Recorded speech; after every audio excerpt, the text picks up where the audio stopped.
हमारे साथ शिवसेना सांसद प्रियंका चतुर्वेदी जी हैं, ये उन्हीं से बात करते हैं।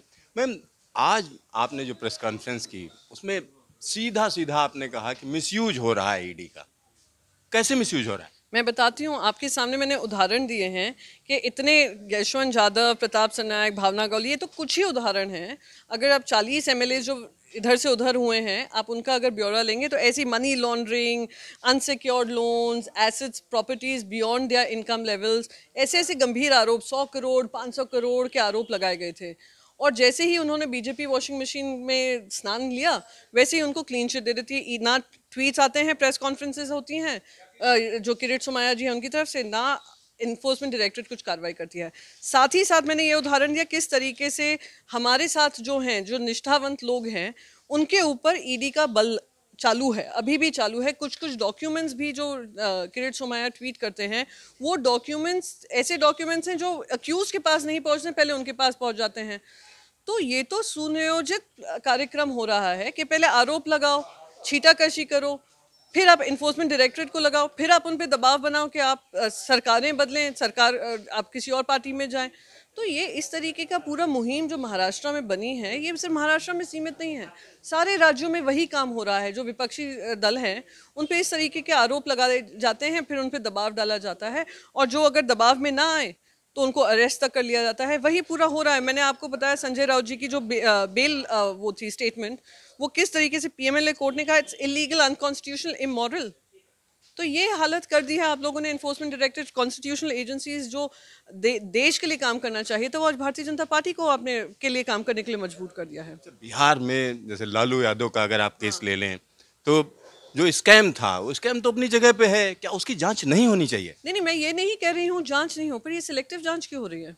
मैंने आपको बताया किस तरीके से आज जो हसन मुशर्रफ जी हैं एनसीपी के, उन पे जो रोज ईडी का आ रहा है, इन कुछ फ्रॉड को लेकर बार बार कहा जा रहा है, वही सेम आरोप सेम हूबहू BJP MP Rahul MLA Rahul कुल के ऊपर हैं। तो उस पर कार्रवाई क्यों नहीं हो रही है? अब आपको मैंने सारे उदाहरण दिए, ये सब आपको करप्शन का मामला लगता है कि नहीं? उन पे अब क्यों नहीं कार्रवाई हो रही है? आज एक इंडिपेंडेंट सर्वे ने बताया है जो पॉलिटिकल इन्वेस्टिगेशंस ईडी के चल रहे हैं, उसमें से 95% विपक्षी दल नेताओं पे चल रहे हैं। तो किस आधार पे चल रहे हैं, और ये क्लोजर्स आप किस आधार पे देते हैं कि ईडी अब इनके हवाले नहीं जा रही है, इनके पास नहीं जा रही है? उनके पहले एसोसिएट्स को अरेस्ट कर लेते थे, अब वो भी एसोसिएट्स भी फ्री हैं। उनके खुद के एमएलएज एमपीज कहते हैं हम रात को चैन से सो पाते हैं क्योंकि हमें पता है इन्फोर्समेंट डायरेक्टरेट हमारे पास नहीं आएंगे क्योंकि हम बीजेपी के हैं। तो क्या लगता है कि पूरा का पूरा विपक्ष दबाव में आ रहा है क्या? अगर इस तरीके की एजेंसीज का इस्तेमाल हो रहा है, आप लोग डर जाओगे क्या? क्या है? हम डर नहीं रहे हैं, इसलिए तो लड़ रहे हैं। तो भारतीय जनता पार्टी डराने का जो माहौल बना रही है कॉन्स्टिट्यूशनल एजेंसीज का इस्तेमाल कर कर, उसको उजागर करने का आज हम काम कर रहे हैं। नेशनल लीडर्स के ऊपर जब कार्रवाई होती है, हम सब देशवासी बात करते हैं, दिल्ली में उसकी बात होती है, पर किस तरीके से राज्यों में चल रहा है और चुनी सरकारों को या अलायंस से बनी हुई सरकारों को गिराने का काम हो रहा है क्योंकि वो विपक्ष में है, वो मैंने आपके सामने साबित किया है, साझा किया है। प्रियंका जी, अगर संसद की बात करें तो संसद में कामकाज हो ही नहीं रहा है और बड़ा अजीबोगरीब स्थिति हो रही है कि एक मांग को लेकर कि राहुल माफी मांगे और लगातार संसद का काम रुका हुआ है। क्या कहेंगे? नहीं, मैं बस यही कहूंगी कि भारतीय जनता पार्टी जो पार्टी बन गई है वो झूठों के सरदार बन गए हैं, और उनको अगर सच का आईना दिखाएं तो वो तिलमिला जाते हैं। ये तिलमिलाहट का नतीजा है।